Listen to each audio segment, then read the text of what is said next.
नमस्कार दोस्तों, हमारे YouTube चैनल में आपका स्वागत है और मैं जनरल अवेयरनेस के अंतर्गत इतिहास विषय से संबंधित महत्वपूर्ण प्रश्नों की सीरीज़ लेकर चल रहा हूं, जिसमें मैंने UPSC, PCS, SSC, CGL, CHSL, NTPC और सीडीएस और सभी परीक्षाओं में आने वाले महत्वपूर्ण प्रश्नों का समावेश कर दिया है। आज मैं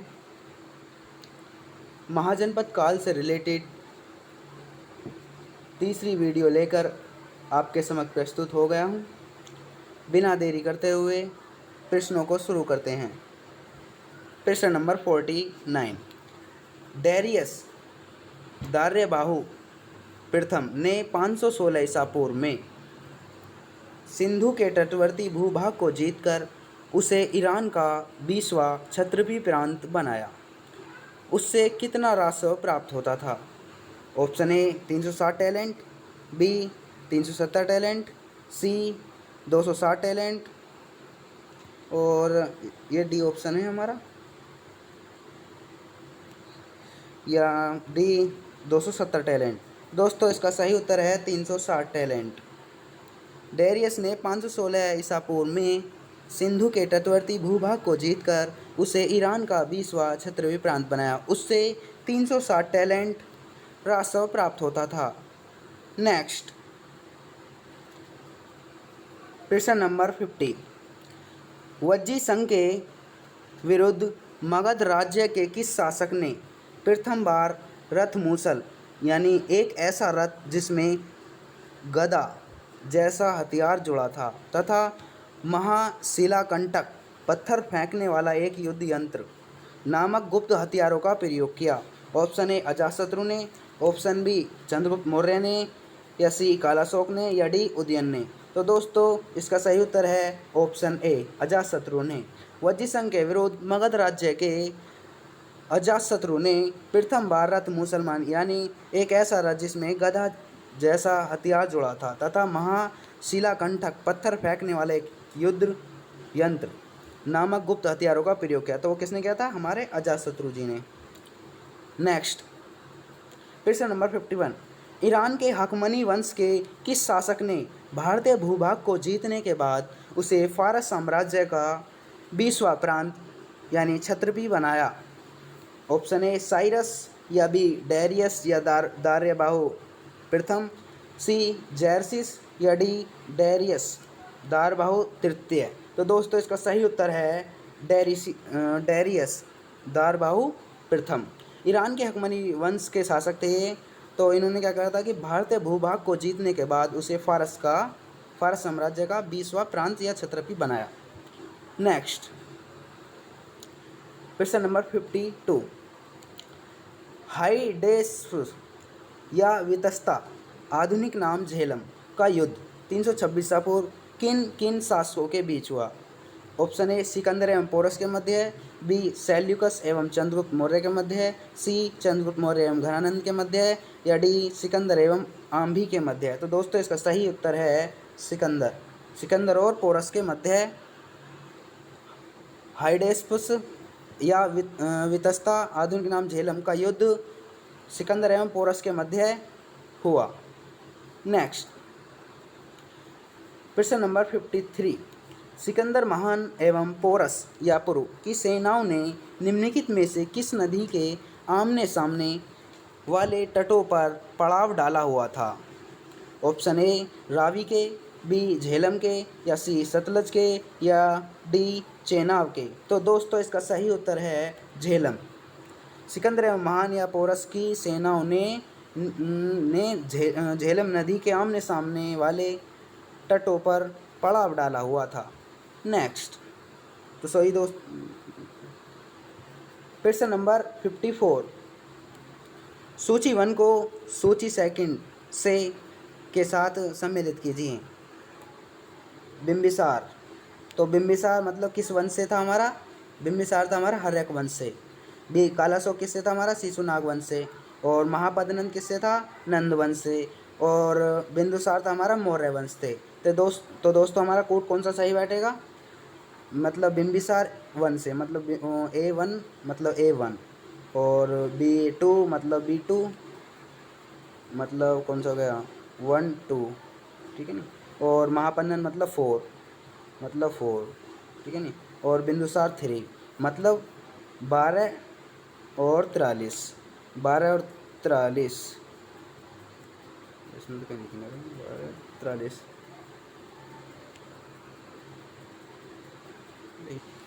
सॉरी ये हमारा थोड़ा ऑप्शन थोड़ा आगे पीछे हुआ था। तो दोस्तों इसका सही उत्तर है कोट ए, मतलब बिंबिसार हर्यक वंश से संबंधित था, और कालाशोक शिशुनाग वंश से संबंधित था, और महापद्मनंद नंद वंश से संबंधित था, और बिंदुसार मौर्य वंश से संबंधित था, और महापद्मनंद नंद वंश का संस्थापक भी था।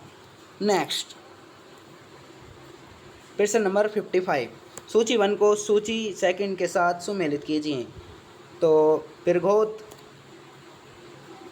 पिरघोत किससे था हमारा संबंधित, मतलब किस महाजनपद से संबंधित था, वो था हमारा अवंती से। और उदयन था हमारा उदयन, उदयन था हमारा वत्स से। और प्रसेनचित था हमारा, प्रसेनचित था हमारा कौशल से। और अजातशत्रु था हमारा मगध से। तो दोस्तों इसका सही कोड कौन सा बैठेगा हमारा, ऑप्शन बी मतलब 4 3 2 1। तो पिरगोत किससे था हमारा अवंती से, और उदयन था हमारा वत्स से, और प्रसेनचित था कौशल से, और अजातशत्रु था मगध से। नेक्स्ट द्वितीय बौद्ध संगीति का आयोजन किसके राज्यकाल में हुआ था। ए उदयभद्र, बी महापद्मनंद, सी शिशुनाग, या डी कालाशोक। तो द्वितीय बौद्ध संगीति का आयोजन किसके शासनकाल में हुआ, मतलब किसके राज्यकाल में हुआ था। ऑप्शन है हमारा डी बिल्कुल सही है, मतलब कालाशोक। द्वितीय बौद्ध संगीति का आयोजन कालाशोक के राज्यकाल में हुआ था। नेक्स्ट प्रश्न नंबर 57, निम्नांकित समकालीन राजाओं में गौतम बुद्ध जी की समान आयु का कौन था। ऑप्शन ए बिंबिसार, बी प्रगोत, या सी प्रसेनचित, या डी उदयन। तो दोस्तों हमारा उत्तर है ए बिंबिसार, मतलब गौतम बुद्ध जी की समान आयु का था बिंबिसार। अब कैसे था हमें यही पता होना चाहिए। तो हम बताते हैं अब इनके बारे में। मुख्य बिंदु क्या था कि मगध में हर्यक वंश का संस्थापक बिंबिसार 544 ईसा पूर्व से 492 ईसा पूर्व, और महात्मा बुद्ध 563 ईसा पूर्व से 483 ईसा पूर्व समकालीन थे। वह बौद्ध धर्म का संरक्षक भी था, और अवंती का शासक प्रघोत और कौशल नरेश प्रसेनचित भी महात्मा बुद्ध के समकालीन शासक ही थे। परंतु इनके मतलब इनके कार्यकाल की जानकारी उपलब्ध नहीं है, इसलिए हमारा उत्तर बिंबिसार बिल्कुल ठीक है। नेक्स्ट निम्नलिखित में से किन नगरों ने अपने नाम से सिक्के चलाए।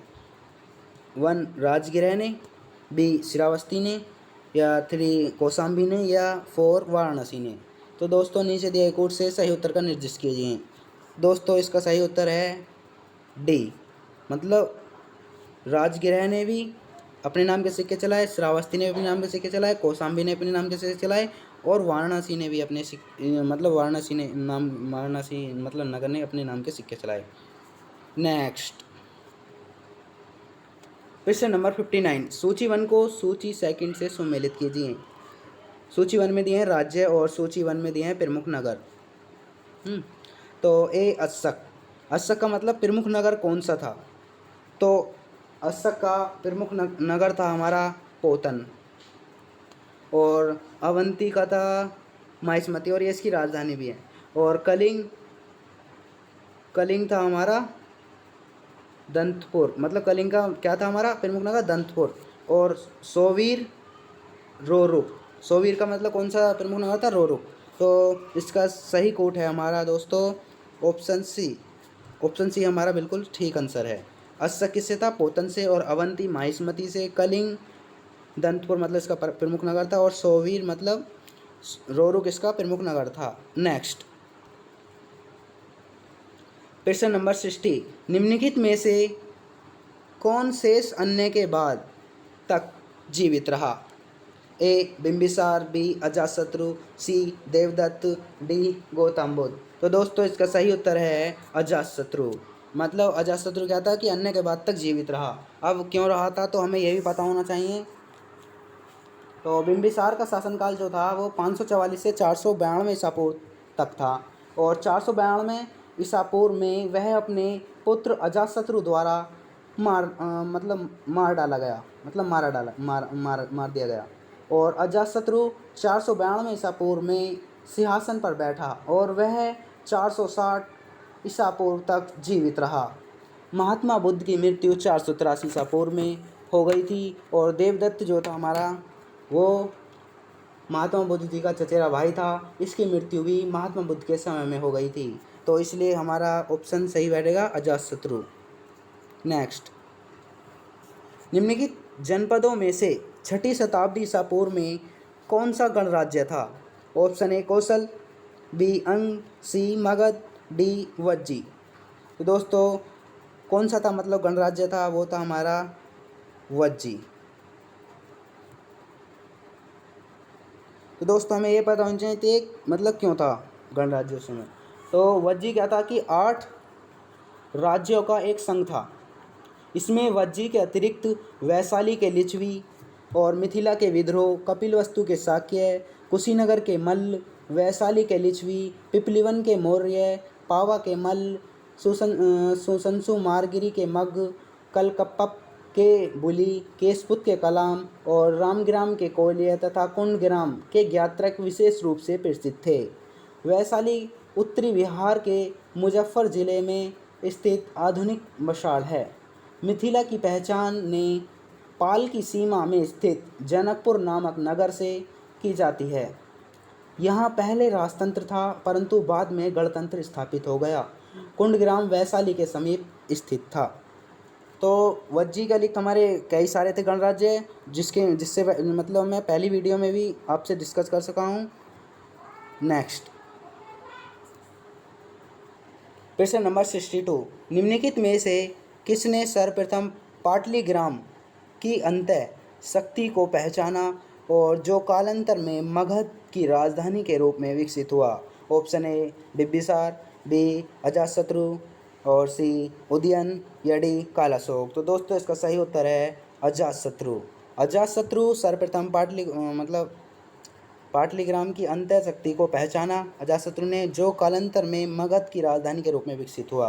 तो दोस्तों मतलब इसने क्यों पहचाना था, किस तरीके पहचाना, तो हम इन्हें इस बारे में भी डिस्कस करते हैं कि अजातशत्रु मगध के प्रभुत्व का संस्थापक था। लगभग 475 ईसा पूर्व में उसकी मृत्यु हो गई और उसके बाद उदयन राज सिंहासन पर बैठा। परंपरागत जनश्रुति के अनुसार उसी ने मगध की नई राजधानी पाटलिपुत्र स्थापित की। जैसा कि महाकाव्य साहित्य में कहा गया है राजगृह जो अब पटना जिले में राजगीर के अवशेषों के रूप में विद्यमान है, मगध राज्य की राजधानी के रूप में काम देता रहा।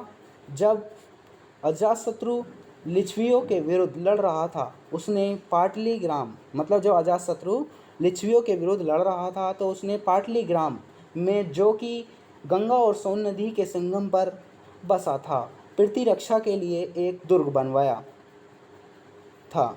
उस दौरान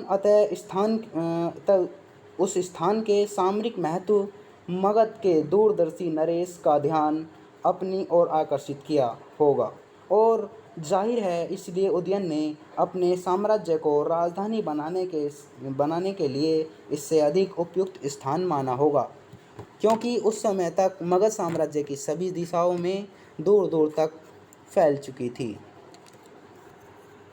नेक्स्ट, प्रश्न नंबर 63, माहिष्मती नगर किस महाजनपद में स्थित था? तो दोस्तों ऑप्शन ए अस्मक या बी अवंती या सी मत्स्य या डी वत्स। तो दोस्तों मतलब माहिष्मती नगर किस महाजनपद में स्थित था? अवंती। तो अवंती में स्थित था और ये अवंती की राजधानी भी है। और अब अवंती के बारे में हम कुछ जान लेते हैं। तो पश्चिमी तथा मध्य मालवा के क्षेत्र में अवंती महाजनपद बसा हुआ था। इसके 2 भाग थे, उत्तरी अवंती जिसकी राजधानी थी उज्जैनी तथा दक्षिणी अवंती जिसकी राजधानी माहिष्मती थी। दोनों के बीच वैत्रवती या नेत्रावती नदी बहती थी। नेक्स्ट, प्रश्न नंबर 64, उज्जैनी और माहिष्मती के बीच कौन सी नदी बहती थी? तो हमने अभी डिस्कस किया था कि कौन सी नदी बहती थी। ऑप्शन ए रावी नदी, या बी व्यास नदी, या सी चंपा नदी, या नेत्रावती या वेत्रावती नदी। तो दोस्तों इसका सही उत्तर है नेत्रावती। नेत्रावती और वेत्रावती नदी उज्जैनी और माहिष्मती के बीच बहती थी। नेक्स्ट, मगध और अंग राज्यों के बीच कौन सी नदी बहती थी? ऑप्शन ए रावी नदी, या बी सतलज नदी, या सी व्यास नदी, या डी चंपा नदी। तो मगध और अंग राज्यों के बीच कौन सी नदी बहती थी? ऑप्शन डी हमारा बिल्कुल सही है, चंपा नदी बहती थी मगध और अंग राज्यों के बीच। नेक्स्ट, पश्चिमी और मध्य मालवा के क्षेत्र में कौन सा महाजनपद बसा हुआ था? Option A Avanti, B Gandhara, या सी वत्स, या डी मत्स्य। तो दोस्तों इसका सही उत्तर है अवंती। हम पहले भी डिस्कस कर सकें इस क्वेश्चन को। नेक्स्ट, 16 महाजनपदों में से कितने गंगा घाटी में स्थित थे? ऑप्शन ए 8, बी 9, सी 10, या डी 11। तो दोस्तों 16 महाजनपदों में 10, ऑप्शन सी हमारा बिल्कुल ठीक है, 10 गंगा घाटी में स्थित थे। और जो वो 10 थे वो हम इस बारे में डिस्कस करते हैं वो कौन कौन से थे।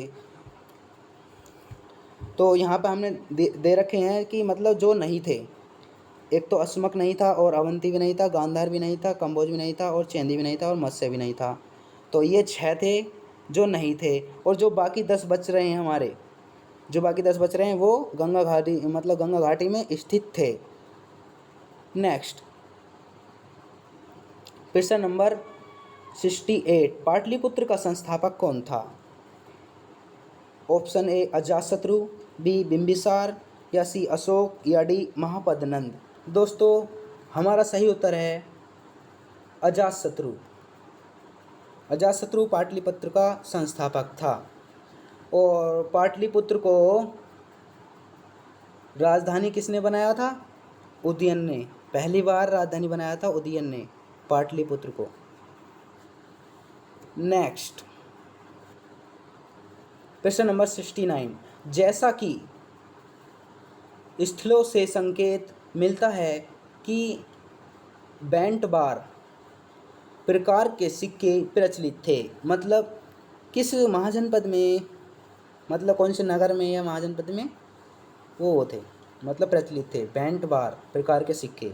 ऑप्शन ए गांधार में, बी मत्स्य में, सी मगध में, या डी कलिंग में। तो दोस्तों इसका सही उत्तर है ऑप्शन ए गांधार में। गांधार में बेंट बार प्रकार के सिक्के प्रचलित थे। और गांधार की राजधानी क्या है? तक्षशिला।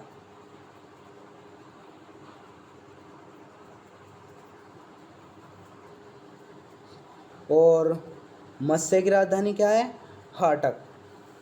और मगध की गिरिव्रज राजगृह और तुम्हारा पाटलिपुत्र गई थी, और ये मतलब नगर था कलिंग। नेक्स्ट, प्रश्न नंबर 70, निम्नलिखित में से किस समुदाय में पृष्ठभाग के प्रतीक पूरे भाग पर अंकित राजा के नाम से मेल खाते हैं? ऑप्शन ए कुनिंद, बी मालव, सी मग, या डी पांचाल। तो दोस्तों इसका सही उत्तर है पांचाल। अब मतलब अंकित जो पाए जाते थे, अब हम इसके बारे में भी बात कर लेते हैं कुछ। तो पांचाल सिक्कों की यह विशेषता है कि राजा के नाम से मेल खाते हुए प्रतीकों को पृष्ठभाग पर अंकित किया जाता था। उदाहरण के लिए अग्निमित्र नामक शासक के सिक्कों के पृष्ठभाग पर अंकित और अग्रभाग पर राजा अग्निमित्र का नाम अंकित होता था। नेक्स्ट, हर्यक वंश का अंतिम राजा कौन था? Option A Nagadasaka, B Ajatashatru, या सी महापद्मनंद, या डी, ओ यहाँ पर थोड़ा मिस्टेक हुआ है, डी ऑप्शन है हमारा। और वो था मतलब हमारा सही उत्तर है नागदशक। नागदशक बिल्कुल करेक्ट आंसर है। हर्यक वंश का अंतिम शासक था नागदशक। नेक्स्ट, शिशुनाग ने, प्रश्न नंबर 72, शिशुनाग ने अपनी राजधानी पाटलिपुत्र से बदलकर कहाँ स्थापित की? शिशुनाग ने अपनी राजधानी पाटलिपुत्र से बदलकर कहाँ स्थापित की? Option A Vaishali, B Mahishmati, और सी श्रावस्तिया, या डी कौशाम्बी। तो दोस्तों इसका सही उत्तर है वैशाली। शिशुनाग ने अपनी राजधानी पाटलिपुत्र से बदलकर वैशाली में स्थापित की। और माहिष्मति क्या है, हमारी अवंती की राजधानी है, और श्रावस्ती कौशल की राजधानी है, और वस्त की राजधानी है कौशाम्बी। नेक्स्ट, प्रश्न नंबर 73, शिशुनाग का उत्तराधिकारी कालाशोक राजधानी वैशाली को बदलकर कहाँ स्थापित किया? ऑप्शन ए हाटक, बी तक्षशिला, या सी कौशाम्बी, या डी पाटलिपुत्र। शिशुनाग ने मतलब शिशुनाग का जो उत्तराधिकारी था कालाशोक, उसने वैशाली को बदलकर पुनः पाटलिपुत्र को अपनी राजधानी बनाया। और ये जो हमारा हाटक दे रखा है ये मतलब मत्स्य की राजधानी थी, और तक्षशिला गांधार की राजधानी थी जिसे हम पहले भी डिस्कस कर चुके हैं। कौशाम्बी वस्त की थी जिसे हम पहले भी डिस्कस कर चुके हैं, और पाटलिपुत्र तुम्हारी है मगध की।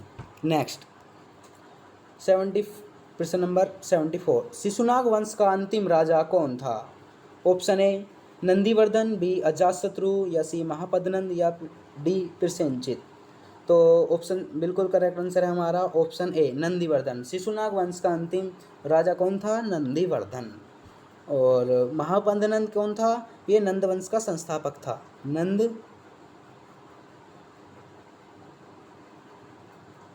नंद वंश का संस्थापक था महापद्मनंद। और शिशुनाग वंश का अंतिम राजा कौन था? नंदीवर्धन। नेक्स्ट, प्रश्न नंबर 75, नंद वंश का संस्थापक महापद्मनंद किस जाति से था? मतलब किस जाति से वो बताना हमें। ऑप्शन ए शूद्र, बी ब्राह्मण, सी वैश्य, या डी क्षत्रिय। तो दोस्तों महापद्मनंद था हमारा शूद्र, मतलब ऑप्शन बिल्कुल ए हमारा बिल्कुल करेक्ट आंसर है। और मतलब ये नंद वंश का संस्थापक था, हमने पहले भी डिस्कस कर लिया है। और नेक्स्ट, प्रश्न नंबर 76, पुराणों में किसे परशुराम का अवतार कहा गया है? Option A Mahapadmananda, B Ashoka, C Bimbisara, या डी अजातशत्रु। तो दोस्तों हमारा सही उत्तर है ऑप्शन ए परशुराम का अवतार महापद्मनंद को कहा गया है। किसमें? पुराणों में। नेक्स्ट, हर्यक वंश को कब से कब तक माना जाता है? ऑप्शन ए 544 ईसा पूर्व से 492 ईसा पूर्व तक, या बी 492 ईसा पूर्व से 344 ईसा पूर्व तक, या सी 344 ईसा पूर्व से 323 ईसा पूर्व तक, या डी इनमें से कोई नहीं। तो दोस्तों इसका सही उत्तर है ऑप्शन ए 544 ईसा पूर्व से 492 ईसा पूर्व तक। और जो हमारा ऑप्शन बी दे रखा है 492 ईसा पूर्व से 344 ईसा पूर्व तक, ये था हमारा शिशुनाग वंश, मतलब शिशुनाग वंश माना जाता था 492 ईसा पूर्व से 334 ईसा पूर्व तक। और जो हमारा ये सी ऑप्शन दे रखा है 344 ईसा पूर्व से 323 ईसा पूर्व तक, तो ये माना जाता था हमारा नंदवंश का, मतलब नंदवंश इतने से इतने तक 344 से 323 तक माना जाता था। नेक्स्ट प्रश्न नंबर 78, अजातशत्रु के सुयोग्य मंत्री कौन थे? ऑप्शन ए वर्षकार, या तस्कर, या बी तानसेन, या सी मोहनदास, या डी चिन्ना। तो दोस्तों अजातशत्रु के सुयोग्य मंत्री थे वर्षकार, तो हमारा ऑप्शन ए बिल्कुल सही है, या वर्षकर। और वर्षकर थे हमारे अजातशत्रु के सुयोग्य मंत्री। नेक्स्ट, प्रश्न नंबर 79, अजातशत्रु को किसकी सहायता से वैशाली पर सफलता मिली? ऑप्शन ए वर्षकर, बी चिन्ना, या सी मानसिंह, या डी श्यामल। तो अजातशत्रु किसकी सहायता से वैशाली पर सफलता मिली थी? वर्षकर, जिसे हमने अभी पहले डिस्कस करता है। ये क्या थे इसके? अजातशत्रु के सुयोग्य मंत्री। सुयोग्य मंत्री थे ये? वर्षकार। नेक्स्ट, अजातशत्रु ने कौशल के राजा प्रसेनजित को पराजित कर काशी का प्रदेश प्राप्त किया, और उसकी पुत्री से विवाह किया। पुत्री का क्या नाम था? ऑप्शन ए वजीरा, वजीरा, या बी गुलबदन बानो बेगम, या सी जहांरा, या डी कुमकुम। तो इसका दोस्तों सही उत्तर है वजीरा, वजीरा। तो अजातशत्रु ने कौशल के राजा प्रसेनजित थे, मतलब प्रसेनजित की बेटी थी ये, वो हाँ प्रसेन की पुत्री थी, और पराजित कर काशी का प्रदेश प्राप्त किया, और उसकी पुत्री जो थी वजीरा, उससे विवाह किया। किसने? अजातशत्रु ने।